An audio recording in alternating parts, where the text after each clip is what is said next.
Hi everyone, मेरा नाम है सूरज सिंह कुशवाहा और आप देख रहे हैं टीचर टॉम। तो दोस्तों, मैंने पहले नंबर सिस्टम का एक वीडियो डाल चुका हूँ 46 मिनट का, उसको पहले देख लेना, फिर आप इस दूसरे वीडियो नंबर दूसरे पर आना, ठीक है। तो चलो लेट्स गो चलते हैं। तो दूसरे वीडियो के अंत में जो है अपने पढ़ाए थे डेसिमल या हिंदू अरेबिक दशांक पद्धति या हिंदू अरेबिक जो है दशमलव पद्धति संख्या पद्धति, ठीक है।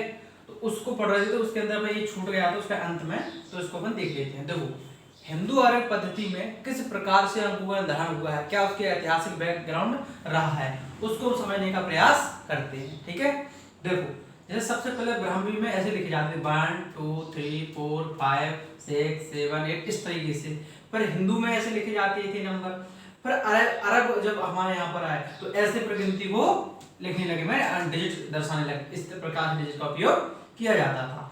पर जब मेडिवल जो हिस्ट्री है उसमें इस तरीके से जब मध्य में जो और जो अंकों का निर्धारण हुआ इस प्रकार 0 ऐसा 1 ऐसा 2 ऐसा 3 ऐसा 4 ऐसा, और आज ये है आधुनिक। ये क्या है? आधुनिक। दोस्तों, जो आधुनिक हमने जो लिया है, आपको दिख रहा होगा ये कैसा, हम तो अभी जो वर्तमान में यही चलता है ये। तो अब आप सोच रहे होंगे हम कैसे लिखते हैं, है ना, कैसे लिखते हैं, ऐसे लिखते हैं, ऐसे लिखते हैं, ऐसे लिखते हैं, ये तो अलग है। दोस्तों, रियल जो मानक हैं वो यही हैं। कैसे हैं मैं प्रूफ कैसे बताऊंगा, तो अभी बताने वाला हूं, ठीक है। देखो, ध्यान रखना, हिंदू अरेबिक संख्या पद्धति या राष्ट्रीय संख्या पद्धति या दशांश संख्या पद्धति या दशमलव संख्या पद्धति में जो अंकों का निर्धारण है, अंकों को एंगल के आधार, कोण के आधार पर लिया गया है। कैसे? जैसे देखो, एक का ऐसा ही स्वरूप क्यों लिया गया है, तो एक का ऐसा स्वरूप इसलिए लिया गया है क्योंकि उसमें कितना एंगल बन रहा है, एक एंगल। दो का ऐसा स्वरूप इसलिए इसमें कितने एंगल बन रहे हैं, दो एंगल। तीन को ऐसा इसलिए लिया है क्योंकि इसमें कितने एंगल बन रहा है, तीन। इसमें कितने एंगल बन रहा है, चार, ठीक है। इसमें पांच, ठीक है। इसमें कितने बन रहा है, तो ये है पांच, ठीक है। छह में कितने एंगल बन रहा है, छह, 2 3 4 5 6। इसमें कितने बन रहा है, सात, 1 2 3 4 5 6 7। आठ में कितने बन रहा है, आठ एंगल, 1 2 3 4 5 6। छह के बाद ये सॉरी ये दो छूट गया, तो 6 और 2 8, ठीक है। ये 1 2 3 4 5 6 7 8 और ये जो यहाँ पर रहता है वो होता है एक 9। तो टोटल क्या होगा, 9। जीरो को इसलिए लिया गया इस प्रकार की इसमें कोई भी एंगल नहीं बनता है, जीरो में कोई एंगल नहीं बन रहा है ना, ठीक है। तो इसलिए जीरो को इस प्रकार से लिया गया है। तो यहाँ से डायरेक्ट क्वेश्चन आ सकता है कि बताइए दशमलव संख्या पद्धति में जो अंकों का निर्धारण है, अंकों का जो लिया गया डिजिट लिए गए हैं वो किसके आधार पर लिए गए, तो वो एंगल या कोण के आधार पर अंकों का निर्धारण किया गया है, ठीक है। ये चीज समझ में आई बात करें तो ये हिंदू अरेबिक संख्या पद्धति जो दूसरे वीडियो में डिटेल पढ़ाई थी पूरी कंप्लीट हुई। आपने क्या क्या समझा हिंदू अरेबिक पद्धति में, किसने दी, किसने दी, कहाँ का ये प्रचलित है, इसके अंक कितने हैं, 10 अंक है इसमें, ठीक है। और अंक निर्धारण किसके आधार पर किया गया है, और किस प्रकार से हिंदू अरेबिक संख्या पद्धति या दशमलव संख्या पद्धति में कोई अंक लिखते हैं, कोई संख्या लिखते हैं तो इसको कैसे पढ़ेंगे, उसको किस प्रकार से लिखेंगे और कैसे पढ़ेंगे तेजी में, कॉमा वाला रूल, ठीक है। कौन वाला, कॉमा वाला रूल। ये होगा पूरा अपना कौन सा दशमलव संख्या पद्धति या हिंदू अरेबिक संख्या पद्धति, या इसको हम कह सकते हैं डेसिमल नंबर सिस्टम। ये पूरा कंप्लीट हुआ। अब आगे चलते हैं हम इसको देखने के लिए। अच्छा, इसमें किस तरीके से गिनते हैं बड़ी बड़ी संख्या है, तो इस वो भी मैं बता देता हूँ, तो इसलिए पूरा ही कंप्लीट हो जाएगा आपका हिंदू अरेबिक संख्या पद्धति। अपन अभी एक ही नंबर सिस्टम 5-6 नंबर सिस्टम है ना, उसमें से अपने फर्स्ट को बिल्कुल कंप्लीट किया है एक तरफ से, ठीक है। क्या क्या पढ़ा है, कौन कौन से है और नंबर सिस्टम। पहला नंबर सिस्टम हिंदू अरेबिक संख्या पद्धति, इसको कहते हैं दशमलव नंबर सिस्टम। दूसरा पढ़ेंगे हम कौन सा, मायन, बेबोलियन। तीसरा और चौथा होगा अपना कौन सा, तो चौथा जो पढ़ेंगे वो पढ़ेंगे वो इसमें रोमन संख्या पद्धति, ठीक है, रोमन संख्या पद्धति। पांचवा जो पढ़ेंगे वो बाइनरी नंबर सिस्टम। छठवा होगा जो इंटरनेशनल नंबर सिस्टम, अंतरराष्ट्रीय संख्या पद्धति। इस प्रकार से चलेंगे। इसमें बता रहा था कि इसमें जो बड़ी बड़ी यूनिट्स होती है वो किस प्रकार से काउंट की जाती हैं, किस प्रकार से काउंट की जाती हैं। तो आपने एक सुना ही होगा, कहते हो पहले इसमें जो इधर से जो फर्स्ट स्थान पर होता है तो उसको कहते हैं इकाई। क्या कहते हैं, इकाई, ठीक है। फिर दूसरे पर होता है उसे कहते हैं हम दहाई। क्या कहते हैं उसको, दहाई, ठीक है। तीसरे को क्या कहते हैं, सैकड़ा। थर्ड जो आएगा उसे कहते हैं सैकड़ा, ठीक है, सैकड़ा। और चौथे पे आएगा हजार, क्या बोलेंगे उसको 1000, और 5 अंक आएगा जो 1000 10,000, क्या बोलेंगे उसको 10,000, ठीक है। छठे बोलेंगे लाख, क्या बोलेंगे इसको लाख, और सातवें क्या बोलेंगे 10 लाख, जो सातवें नंबर पर अंक आएगा उसको 10 लाख। आठवें करोड़, क्या बोलेंगे करोड़, और नंबर में 10 करोड़, 10 करोड़, ठीक है 10 करोड़, और 10वें अरब, और अरब 11वें को 10 अरब, क्या बोलेंगे 10 अरब, ठीक है। फिर इसके बाद जो आता है उसको बोलते हैं हम क्या खरब, क्या बोलते हैं 12वें नंबर को, तो उसको बोलेंगे खरब, और 13वें अंक को खरब के बाद अरब खरब नील, नील, जो फिर बोलेंगे 10 नील, 10 नील, और 15 को बोलेंगे पदम, 16 को बोलेंगे 10 पदम, और 17वें को बोलेंगे पदम 10 पदम, और 17वें बोलेंगे क्या शंख, क्या बोलेंगे शंख, और 18वें को बोलेंगे 10 शंख। ये पूरी नंबर सिस्टम की जो नंबर अपन काउंट करते हैं उसकी यूनिट है, क्या है यूनिट है। अब कॉमा मेथड में क्या बताया था मैंने, कि जो पहला कॉमा आता है वो दर्शाता है इस पूरे ग्रुप को, किसको दर्शाता है इस पूरे ग्रुप को, माने 1000 के ग्रुप को दर्शाएगा ये, तो पहला जो कॉमा लगेगा वो यहाँ लगता है, और यहाँ में ये दोनों संख्या दर्शा 1000 10,000, इसलिए इसको अपन कॉमन ले लिया इसमें, 1012 ग्रुप बोलेंगे इसको। यहाँ पर दूसरा कॉमा आएगा, ठीक है, दूसरा कॉमा आएगा सेकंड कॉमा, ठीक है, तो यहाँ पर जो आएगा वो थर्ड कॉमा आएगा, ठीक है, और यहाँ पर जो आएगा वो फोर्थ कॉमा आएगा, ठीक है, और यहाँ पर जो आएगा अरब हो गया खरब, और 10 खरब भूल गया मैं, ठीक है, तो यहाँ पे कम कर लेते, तो यहाँ लिख लेंगे अपन 13 10 खरब, ठीक है, इसको आप उदाहरण लेना, ये क्या हुआ 10 खरब, तो ये चीज समझ में आई बात की नहीं, ये चीज समझ में आ गई होगी आपको, इसको खरब 10 खरब, और ये होगा 14 जो है नील, 10 नील, पदम पदम, और जो होगा 10 पदम, शंख, और 10 शंख, ठीक है।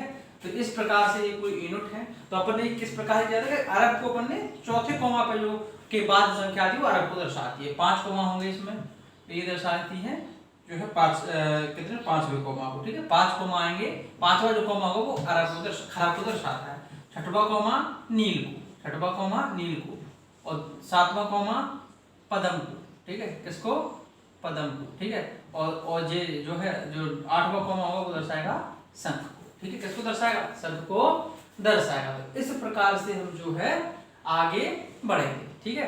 तो ये चीज समझ में आई। तो ये पूरा होगा आपका डेसिमल नंबर सिस्टम, या दशमलव संख्या पद्धति, या दशांश संख्या पद्धति, या हिंदू अरबी संख्या पद्धति, या राष्ट्रीय संख्या पद्धति, और इसमें मैंने बताया कैसे संख्याओं को पढ़ते हैं और कैसे लिखते हैं, ठीक है। तो ये चीज समझ में आई।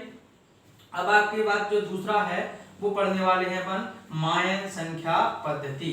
तो ये मैं हटा देता हूँ हेडिंग अप। तो पहला जो आपका कंप्लीट हो गया, पहला नंबर सिस्टम कंप्लीट हुआ। कौन सा नंबर सिस्टम? हिंदू अरैबिक संख्या पद्धति, ऐसे कहते हैं दशमलव संख्या पद्धति। दूसरा जो है उसमें पढ़ेंगे मायन संख्या पद्धति। मायन संख्या पद्धति, मायन संख्या पद्धति। इसमें आपको दोस्तों कुछ भी याद नहीं रखना, केवल इसके क्या रखना है, स्थान याद रखना है। देखो इसमें एक को एक पॉइंट से दर्शाते हैं, दो को दो पॉइंट को दर्शाते हैं, तीन को तीन पॉइंट से, चार को चार पॉइंट से, और पांच जब आता तो एक खड़ी पाई टाइप, ठीक है। और छह को तो एक खड़ी पाई और एक बिंदु, एक खड़ी पाई और एक बिंदु। और सात को तो एक खड़ी पाई दो बिंदु, आठ को एक खड़ी पाई तीन बिंदु, नौ को एक खड़ी पाई चार बिंदु, ठीक है, चार बिंदु, और 10 को दो बिंदु। तो इस प्रकार से अब यहाँ से क्वेश्चन आया था DSSC 2018 में PRT, उसमें पूछा था कि एक सिंबल दिया था, शायद ये ऐसा कोई सिंबल दिया था, उन्होंने पूछा था कि बताइए यह अंक किस संख्या पद्धति का। चार ऑप्शन थे, तो मायन संख्या पद्धति, तो हेल्प संख्या पद्धति, ठीक है, और बेबोलियन संख्या पद्धति, और रोमन संख्या पद्धति। तो किसका? ये मायन संख्या पद्धति का है, ठीक है। तीसरा नंबर केवल इसमें आपको अंक ये याद रखना है केवल, ठीक है, तो नहीं आया क्योंकि ये प्रचलित नहीं है ये संख्या पद्धति, ठीक है। अभी तीसरा है अपना बेबीलोनियन संख्या पद्धति, बेबीलोनियन संख्या पद्धति। ठीक है, तो ये है बेबीलोनियन संख्या पद्धति। अब बेबीलोनियन संख्या पद्धति में भी आपको केवल और केवल डिजिट याद रखने हैं। क्या याद रखना है? केवल और केवल इसके जो है आपको डिजिट याद रखना है कि किस प्रकार से जो है बेबीलोनियन संख्या पद्धति कार्य करती है। ठीक है, किस प्रकार से बेबीलोनियन संख्या, देखो इसमें क्या होता है, 0 को दर्शाते हैं इससे, 1 को दर्शाते हैं ऐसे, 2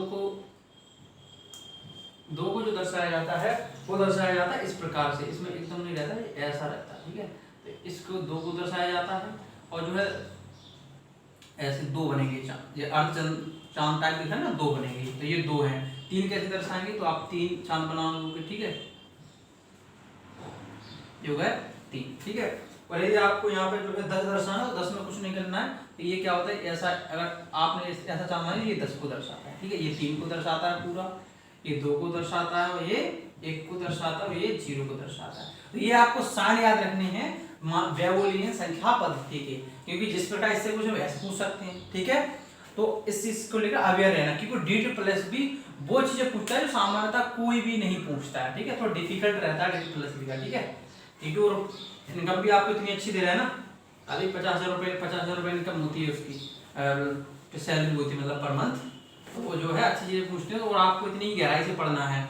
तो ये 3 नंबर सिस्टम में, चौथा नंबर सिस्टम भी पढ़ने वाले अपन डिटेल में वो पढ़ेंगे, रोमन नंबर सिस्टम।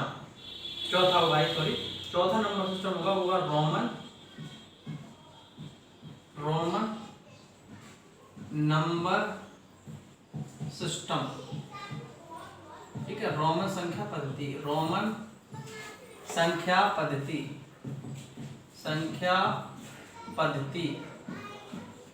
ठीक है, तो ये है रोमन संख्या पद्धति। देखो पहले दोस्तों, सबसे पहले यदि रोमन संख्या पद्धति आपको समझना है, तो सबसे पहले इसको समझना होगा आपको कि इसमें कितने डिजिट होते हैं। तो दशमलव संख्या पद्धति में कितने डिजिट होते हैं? 10 डिजिट होते हैं। ठीक है, और जो है मैंने आपको बता दिया है इसमें कि कुल मिला के इसे मायन बता दिया मैंने, साइन बता दिए, और बेबीलोनियन के साइन मैंने डिजिट बता दिए। अब बात करते हैं रोमन संख्या पद्धति में कितने अंक होते हैं। तो अंक कितने हैं इसमें, अंक या डिजिट, जो मूल डिजिट अंक होते हैं ना, फिर संख्या इन्हीं से मिलकर बनी होती हैं। क्योंकि जैसे दशमलव पद्धति में 9 10 ही तो अंक है, 1 से लेकर 9 तक 0, इससे आज जितनी भी संख्या बना सकते हैं। ठीक है, तो कितने डिजिट होते हैं, तो 7 डिजिट होते हैं। कौन कौन से होते हैं, तो देखो 1, दूसरा ये, और तीसरा ये है, और जो है ये हो गया। ठीक है, ये हो गया। ये 7 अंक होते हैं, 1 2 3 4 5 6 7। तो डायरेक्ट क्वेश्चन पूछा जा सकता है आपसे, बताइए रोमन संख्या पद्धति में कितने डिजिट होते हैं, how many digit in Roman number system. ठीक है, तो ये देखो, ये सिंबल जो दर्शाता है वो दर्शाता है 1 को, ये जो दर्शाता है वो दर्शाता है 5 को, ये जो सिंबल दर्शाता है वो दर्शाता है 10 को, ये सिंबल जो दर्शाता है वो दर्शाता है 50 को, ये सिंबल जो दर्शाता है वो दर्शाता है 100 को, और ये सिंबल जो दर्शाता है वो दर्शाता है 500 को। ठीक है, और ये जो सिंबल है वो दर्शाता है 1000। किसको दर्शाता है, 1000 को प्रदर्शित करता है। तो आपको ध्यान रखना कितने अंक होते हैं रोमन संख्या पद्धति में, 7 अंक होते हैं। ठीक है, अब इसको और इसके नियम होते हैं कुछ। अगर आपको इन नंबरों से, अंकों से, डिजिट से अगर संख्या बनानी है, तो आपको इसके 8 रूल हैं। कितने रूल हैं, 8 रूल्स हैं। तो ये ध्यान रखना कि यदि आपको ये 8 रूल याद हैं, तो ही आप किसी भी अंक को या किसी भी जो संख्या दशमलव संख्या पद्धति में लिखी है उसको रोमन संख्या पद्धति में आप बदल सकते हो। अगर आपको ये 8 रूल नहीं आते तो आप कभी नहीं बदल पाओगे। ये भी याद रखना कि बेसिक है, तो क्योंकि अंक तो यूज होंगे ना। देखो, तो पहला मैं रूल बता देता हूँ, उसमें सबसे फर्स्ट जो रूल होता है उसको समझने का प्रयास करना। ठीक है, देखो, जिससे सपोज दैट यहाँ पर कोई संख्या लिखी 1, ठीक है, एक संख्या है, और अब यदि इस एक संख्या है, इस मान चलो इसको मान लेते हैं p, ये संख्या p है। ठीक है, इसके यदि इस साइड, इसको बोले दाएं साइड, ठीक है, इस साइड यदि कोई संख्या आती है, इस साइड कोई संख्या आती है, तो इसमें प्लस होगी। क्या होगी, इसमें प्लस होगी, मैं जुड़ेगा, उसका मान होगा जैसे जो भी इसकी वैल्यू, और इस मान के चलो बड़ी वैल्यू की संख्या, ठीक है, बड़ी वैल्यू की संख्या है, और इससे यदि छोटी वैल्यू की, ठीक है, यहाँ कोई संख्या मान के चलो q आती है, तो अगर छोटी वैल्यू की संख्या आती है, छोटी वैल्यू की संख्या आती है, तो वो इसमें जुड़ेगी। ठीक है, और यदि p है और इस साइड अगर कोई संख्या आ जाती है तो ये माइनस होती है, मान के चलिए कि माइनस होगी। इसका उदाहरण कैसे होगा, देखो, जैसे मैंने लिखा, देखो ये लिखा, ये लिखा मैंने x, ठीक है 10, ये 10 का साइन होता है 10। अब इसको मुझे 9 बनाना है, तो मैं एक इधर साइड जोड़ दूंगा, तो क्या 10 में से घट गया क्या बचा 9, तो ऐसे आ गया 9, समझ में आ रही बात। अगर इसको 11 बनाए तो कैसे करेंगे, तो s की साइड जोड़ दो 11, क्योंकि ये बड़ी संख्या है तो इसकी वैल्यू कितनी है 10, इसकी वैल्यू कितनी 1 है। ये ध्यान रखना, ऐसा कभी नहीं होगा, ये वैल्यू जो केंद्र में जो वैल्यू लेते हैं ना अपन, वो लेते हैं बड़ी संख्या, उस बड़ी संख्या के आगे और पीछे का जो मान होता है, आगे जो होगा उसका मान जुड़ता है और पीछे जो मान होगा उसका मान घटता है। देखो ये वैल्यू 10 है, 10 का वो साइन है x साइड, और इसमें एक साइड है, तो ये बाएं साइड इसलिए इसमें घट के इसको इसमें घटेगा, और इसको क्या बोलेंगे 9, तो ऐसे तो लिखते हैं ना 9 पर, ठीक है। अब ये है, तो ये देखो 11 लगा के, ये 10 है और ये इस साइड है तो इसलिए जुड़ गया, तो ये क्या बन गया 11।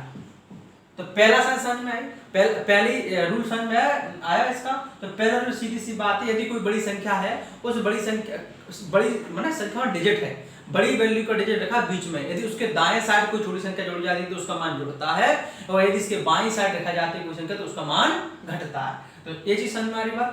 तो पहला नियम ये हो गया, यदि किसी भी बड़ी वैल्यू की संख्या के बाईं ओर यदि कोई संख्या छोटी वैल्यू की संख्या लिखी जाती है तो उसका मान घट जाता है, और दाईं ओर जब कोई लिखी जाती है उसका मान जुड़ जाता है। तो मैं इसके लिए ऐसे लिख रहा हूं कि आप समझने का प्रयास करना, ठीक है। देखो ये है सेंटर वैल्यू, ठीक है, सेंटर वैल्यू, केंद्रीय मान की कोई वैल्यू ले ली, मतलब केंद्रीय मान है, चलो रुको ऐसे नहीं समझाता मैं, यहाँ मैंने कोई वैल्यू ले ली, ठीक है, उसके जो है मान है बड़ा, तो इसकी मान बड़ी संख्या है, ठीक है, बड़ी संख्या। इस साइड लिखोगे आप तो कोई भी लिखोगे आप यहाँ पे छोटी संख्या तो वो जुड़ेगी, ठीक है, वो जुड़ेगी। इस साइड आप लिखोगे छोटी संख्या तो वो घटेगी, ठीक है, ये साइन है घटाने का, तो वो छोटी ये चीज समझ में। इसके उदाहरण कैसे समझेंगे, तो देखो जैसे मान के चलो अभी मैंने बोला आपसे, तो आप कैसे लिखते हो, ये दो बड़ी संख्या है 10 के साइड रखा तो ये बन गया 9, ठीक है, ये कितना है 9, का है कि 10 में से कितना घट गया 10 में से 1 घटा दिया। इसी प्रकार यदि 10 में 1 जोड़ दिया तो क्या इस साइड रख दिया तो ये 10 प्लस 1 जुड़ गया और ये कितना आ गया मान 11। ये चीज समझ में पहला रूल। दूसरा रूल क्या है, देखो दूसरा रूल ये है कि 7 अंक है, 7 में से 5 अंक को अधिकतम आप 3 बार रिपीट कर 4 अंक को अधिकतम 3 बार रिपीट कर सकते हो, और 3 अंक को बिल्कुल भी रिपीट नहीं कर सकते हैं। अब जो कौन कौन से अंक है, देखो सबसे पहली बात देखो IX, ठीक है, IX C और M, इनको अधिकतम कितना अधिकतम 3 बार पुनरावृत माने इनको रिपीट कर सकते हैं, पुनरावृत, ठीक है, पुनरावृत कर सकते हैं, पुनरावृत कर सकते हैं माने रिपीट कर सकते हैं, क्या कर सकते हैं रिपीट कर सकते हैं, ठीक है। और तीसरा रूल क्या है, तो तीसरा रूल है VLD को रिपीट माने रिपीट नहीं कर सकते हैं, रिपीट नहीं कर सकते हैं, रिपीट नहीं कर सकते हैं माने पुनरावृत नहीं कर सकते हैं, पुनरावृत नहीं कर सकते हैं। ये 3 रूल समझ में आए, ये 3 रूल समझ में आए। आप कैसे याद रखोगे, तो आप सीधा याद रखना VLD याद रख लेना कि इनमें इनको पुनरावृत नहीं, शेष बचे 4 क्यों 7 ही तो अंक है तो इनको पुनरावृत कर सकते हैं। VLD को केवल एक बार लिख सकते हैं, आपको इसको रिपीट नहीं करेंगे, केवल एक ही बार लिख सकते हैं। और शेष जो 4 बचे हैं कौन कौन से IX CM को अधिकतम 3 बार रिपीट किया जा सकता है। ये हुए आपके 3 रूल्स हो गए, क्या हो गए ये 3 रूल्स हो गए हैं, ठीक है। चौथे रूल की बात करेंगे, तो इसको मैं इरेज कर लेता हूं, आप स्क्रीनशॉट ले लेना, लिख लेना इसको, ठीक है। 3 रूल हो गए, 8 रूल पढ़ना है अपन को, ठीक है। तो देखो 3 के बाद बात करेंगे हम चौथे रूल की, इसकी चौथे रूल की बात करेंगे। तो चौथा जो रूल कहता है वो सीधी सी सीधी एक ही बात कहता है कि आप केवल I को, जो I माने 1 को केवल V माने 5 और 10 के बाईं ओर लिख सकते हैं, यानी कि घटा सकते हैं। बाईं ओर लिखते कैसे, तो माने घटा सकते हैं, यानी कि IX I को माने 1 को केवल V और X 5 और 10 से घटा सकते हैं, घटा सकते हैं। अर्थात घटाने का अर्थ क्या होता है, कब घटती है संख्याएं, एक बड़ी वैल्यू की संख्या से छोटी वैल्यू संख्या कब घटती है, जब उसके बाईं ओर लिखी जाए। अर्थात क्या कहना चाह रही है, केवल V के बाईं ओर केवल ये सिंबल लिखा जा सकता है और x के इस साइड भी सिंबल लिखा जा सकता है, ठीक है, केवल और केवल, यानी कि b और x के बाईं साइड केवल एक ही प्रतीक जिसे हम लिख सकते हैं वो है a, एक, इसकी वैल्यू एक है, a वाला, ठीक है। जो चौथा रूल। पांचवा रूल क्या होगा? पांचवा रूल क्या होगा? तो पांचवा रूल सीधा सा सीधा है, इसमें पांचवा रूल देखेंगे अपन तो इसमें सीधा है 10 को, माने x मान लो 10, इस 10 को केवल किससे घटा सकते हैं? LCM, किससे घटा सकते? तो LCM से घटा सकते हैं, ठीक है। माने हम 10 को केवल किसको? 10 को 50, 100 और 50, 100 और जो है 1000, 50, 100, 1000 से घटा सकते हैं, किससे? 50, 100, 1000 से घटा सकते हैं। छठवां रूल क्या है? रूल नंबर छठवां है, देखने को अपन देखेंगे तो इसमें क्या, c को केवल d और m से घटा सकते हैं, c को केवल d व m से घटा सकते हैं। That is clear. घटाने का अर्थ क्या? बाईं ओर लिख सकते हैं, यानी कि c को d के बाईं ओर लिख सकते हैं और m के बाईं ओर लिख सकते हैं, और ऐसी कोई भी वो अंक नहीं आएगा जिसे हम उसके बाईं ओर लिख सकते हैं या घटा सकते हैं। तो कोई भी छोटी वैल्यू का सिंबल यदि बड़ी वैल्यू के सिंबल के बाईं ओर लिखा जाता है, इसका अर्थ है कि उसका मान घटेगा। तो चाहे घटना कह लो कि उसके घटा सकते हैं, चाहे कह लो कि उसके बाईं ओर लिखा जा सकता है, बात एक ही है। तो जो कि अपने 6 कितने नियम होगा? 6 नियम होगा, ठीक है। ये चले अब 7वां नियम, तो 6 नियम होगा, अब 7वां नियम देख लेते हैं, ठीक है। 7वां नियम क्या है? तो देखो 7वां नियम है सीधा, 7वां नियम है आपका, देखो किसी भी पर एक बार चढ़ा है तो उसमें अपन उस संख्या के मान के साथ गुणा करते हैं, कितने का? 1000 का, ठीक है। कितने करेंगे? 1000 का। यदि 2 बार चढ़े हैं तो हम मल्टीप्लाई करेंगे, मल्टीप्लाई कर देंगे, मल्टीप्लाई करेंगे इसका, ठीक है, इसका मतलब कितने लाख होगा? ये 1000 और ये मैं 10 लाख का गुणा कर, कितने गुणा कर? 10 लाख का। यदि किसी संख्या पर एक बार चढ़ा है, इस प्रतीक पर, इनमें से किसी प्रतीक पर एक बार चढ़ा है तो उसमें क्या करेंगे? 1000 का गुणा करते हैं, और केवल यदि इसमें 2 बार चढ़े हैं तो 10,000 का गुणा करते हैं, ठीक है। ये चीज समझ में आई बात कि नहीं? ये चीज समझ में आई तो ये होगा क्या तुम्हारा? बिल्कुल ठीक है, ठीक है।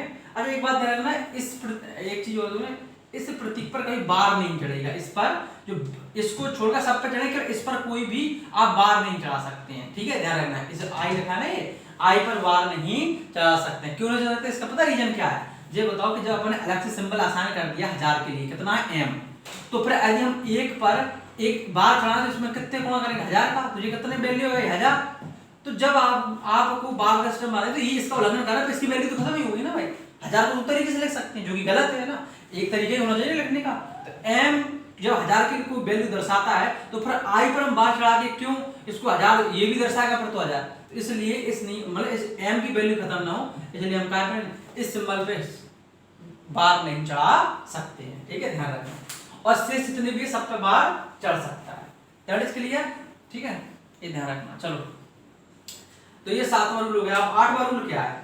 8वां रूल ये है क्या? देखो जैसे मान के चलो कोई भी संख्या, इसके बाएं साइड लगातार एक ही सिंबल 2 बार रिपीट नहीं हो सकता, अर्थात एक ही सिंबल 2 बार नहीं कर सकता। कैसे? देखो जैसे मान के चलो मैं लिख दिया x और मैंने एक घटा दिया और ये सिंबल 2 बार रिपीट कर दिया, ये कभी भी कोई भी अंक हो, कोई भी डिजिट हो, उसके साथ कभी भी ऐसा नहीं हो सकता कि उसके बाएं साइड कोई एक सिंबल 2 बार रिपीट हो।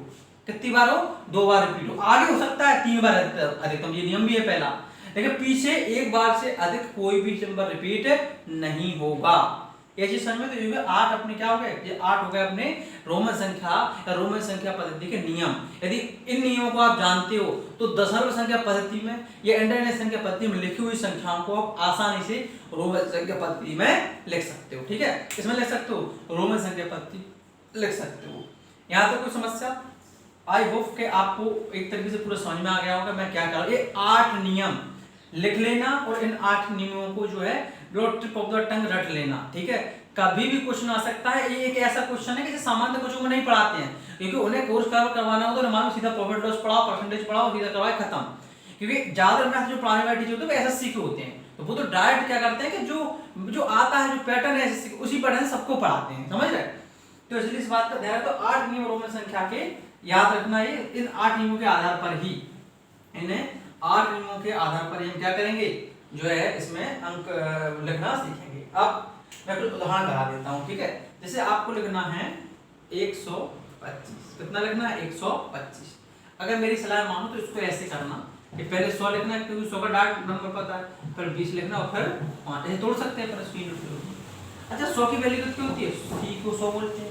20 कैसे ले सकते हैं, तो x और x, ठीक है। तो दो बार 100 और 20 120 और 5 जोड़ दो तो कितना होगा 125, कितना होगा 125, ठीक है। ये इसका राइट है। अब मैं लिखता हूं 139, कितना है 139, ठीक है। अब देखो कैसे लिखेंगे इसको, देखो इसको 100 लिख सकते हैं, सॉरी 100 लिख सकते हैं, 30 लिख सकते हैं और 9 लिख सकते हैं, ठीक है। तो 100 की वैल्यू क्या होती है c, और 30 की वैल्यू 10 का सिंबल 3 बार रिपीट कर दो, क्योंकि अपन क्या कहा था मैंने, केवल VLD को छोड़कर कोई भी सिंबल अधिकतम 3 बार रिपीट हो सकता है। ये अब आगे रिपीट नहीं हुआ चौथी बार, क्योंकि इनकी भी एक लिमिट है, ये 3 बार हो सकते हैं। 4 जो सिंबल बता रहे थे मैंने, I X C D C M, I X L D M, ठीक है। बताया था ना 5 सिंबल, इसको छोड़कर VLD को छोड़, सॉरी VLD को छोड़कर जो 4 सिंबल हैं वो अधिकतम 3 बार रिपीट हो सकते हैं, ये रूल बताया था मैंने अभी, ठीक है। तो ये लग गया अपना कितना, अब 9 चाहिए तो क्या करोगे, 10 में से घटा दो तो क्या हो गया 9 39, दो ये 100 और 30 130 और 9 39, ये चीज समझ में। तो ये इसका 139 दर्शाएंगे। अब दोस्तों अब मैं आपको सवाल दे रहा हूँ 99 को कैसे लिखोगे, ठीक है। आप करके देखना, इसको रोकना यहाँ पर वीडियो मेरा, और 99 को लिख के देखना क्या आपको आ रहा है कि नहीं आ रहा है। देखो 99 को रोमन में कैसे लिखेंगे, तो आपके माइंड में आएगा कि बस कितना सरल है।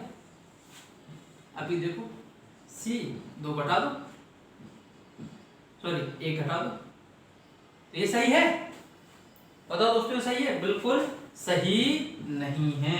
क्यों, कौन से रूल का यहाँ पर उल्लंघन हो रहा है, तो मैं बता देता हूँ। देखो मैंने अभी पढ़ाया था कि जो सिंबल है ना एक का, वो केवल V और X के बाईं ओर लिखा जा सकता है, अर्थात केवल V और X से ही घट सकता है ये सिंबल। तो ये C के साइड तो नहीं आ सकता ना, तो ये गलत हुआ। आप कैसे पहुंचे, ये तो बहुत समस्या हो गई।